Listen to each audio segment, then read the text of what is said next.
You ever have one of those days where you feel like you're trying to perform open heart surgery with a pair of rusty garden shears? That was me this morning, Alex. I spent 2 hours trying to find a specific 10 millimeter socket that I swear had grown legs and walked out the door.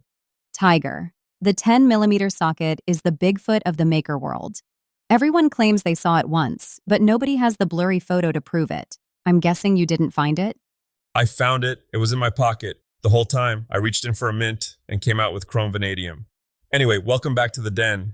We're diving into the July 21st digest today because, while I can't find my own tools, the industry's moving at light speed. We've got titanium eating fluids, the secrets to not going broke as a maker, and why you might want to spend your weekend playing with tiny little bricks. Tiny bricks? We're doing Legos now? Real mortar, Alex, just smaller. But before we get to the dollhouse masonry, let's talk about the heavy hitters. You know how much I hate working with titanium?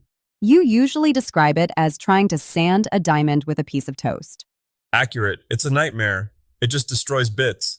But Blazer Swiss Lube put out this Be Cool Skytech 500, specifically the H600, and the field reports are wild. We're talking a 40% jump in tool life. That's the difference between a profitable afternoon and standing over your CNC machine crying because you just snapped a $100 end mill. 40%? That's not just an incremental tweak. That's a whole different ball game for shops. But let's be real. Most of our listeners aren't machining aerospace parts in their garage. What about the folks who just need a bracket cut and don't want to lose a finger? That's where the send cut send effect comes in. Jim Balasik's crew is at, 450 employees now. It's massive. They've basically turned industrial grade laser cutting into an add to cart experience.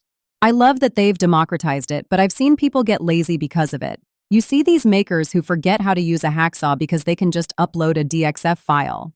Don't tell them I said this, but a hacksaw is just a manual workout for people who don't want to pay for shipping. Look, if you're prototyping a product to sell, you can't spend 3 days hand filing a radius. You use the robots. Use the robots so you have time to focus on the design. And speaking of specific machines, Burr Oak Tool just dropped an electric coil form bender for HVAC work. It's a hyper-specific tool, but if that's your trade, it's like going from a tricycle to a Ducati in terms of speed. Okay, speaking of the trades, let's pivot to the Sparkies. I was looking through your notes on the National Electrical Code. You mentioned Mike Holt. The legend himself. If there was a Mount Rushmore for people who understand how not to burn your house down, Mike's face would be front and center. You pointed out Article 110. Why is that the hill to die on for you this week? Isn't that just the boring introductory stuff? People skip the foundation because they want to get to the cool wiring. But Article 110 is where the inspectors live. It's where they talk about things being neat and workmanlike. Now, that sounds subjective, right? Like, oh, Tiger, that's just your opinion. No. If your wires look like a bowl of spaghetti dropped from a height, an inspector is going to fail you on 110 alone. It's the legal backbone of a professional reputation. So basically, if it looks like a disaster, the inspector assumes the math behind it is a disaster too.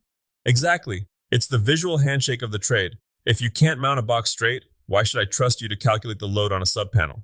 Fair point. Speaking of professional reputations, let's talk about the Maker Mogul section. I saw the pricing formula you put in the notes. X2 for wholesale. Tiger, if I charged that much for the birdhouses I made last summer, I'd still have a garage full of birdhouses. And that, my friend, is why most makers end up paying people to take their work. Listen, if your retail price, which is that wholesale number doubled again, scares you, you don't lower your wage, you change your process. People hate hearing that. They'd rather just work for $5 an hour and call it a passion project. Passion doesn't pay for new bandsaw blades. If the market won't pay the price, you have to find a way to make it faster or get your materials cheaper. You're not just a guy with a hammer, you're a micro factory. In 2026, with the way tech organizers and eco-home stuff is trending, you have to be lean. If it takes you 4 hours to sand a coaster, you're not a businessman, you're a hobbyist with an expensive habit. Cold, Tiger. Cold but true. It's the medicine you need so you can keep doing what you love. I learned that after I spent a month building a mahogany rocking chair that I sold for basically the price of the wood. I think I made about 12 cents an hour. I could have made more money looking for loose change in supermarket parking lots. I remember that chair. You wouldn't let anyone sit in it for a week because you were mourning the labor. It was a beautiful tragedy. Let's lighten the mood. We've been talking about big industrial lasers and legal codes. Let's talk about the miniature construction trend. Have you seen these videos? The ones with the tiny little cinder blocks and the real cement? They're oddly soothing to watch, but is there actual value there, or is it just ASMR for people who like dirt? It's the best training ground I've seen in years.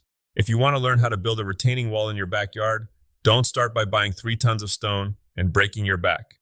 Spend $10 on a mini masonry kit. The physics of the mortar, the importance of a level line, the way you stagger your joints, it's all the same. If your tiny wall leans to the left, your big wall is going to fall on your neighbor's cat. So it's a low stakes dress rehearsal. Plus, you get to feel like a giant while you're doing it. Who doesn't want to feel like Godzilla with a trowel? And if you want to see what a perfect shop looks like, check out that 2026 reel from Sweet Clubbers. No obnoxious music, just clean organization and metal finishing. It's basically workshop porn for people like us. It makes me want to go out there and color code my screwdriver drawer. Which we both know will stay organized for exactly 20 minutes until you can't find your 10mm socket again. Hey, I feel attacked, but you're not wrong. All right, we've covered tool tech, electrical mastery, the math of the maker business, and tiny bricks. What's the big takeaway for the Tigers today? Here's what I'm thinking. Whether you're using a high-end coolant for titanium or just trying to get your pricing right, the common thread is respect for the craft. Respect the code so your work stands the test of time. Respect your labor so your business survives. And respect the basics, even if you're practicing them on a scale that fits on your coffee table. Don't just build things, build a way of doing things that you can be proud of when the lights go down. Well said, even if you do find your tools in your own pocket. I deserve that. Go out there, get your hands dirty, and we'll see you next time in the den.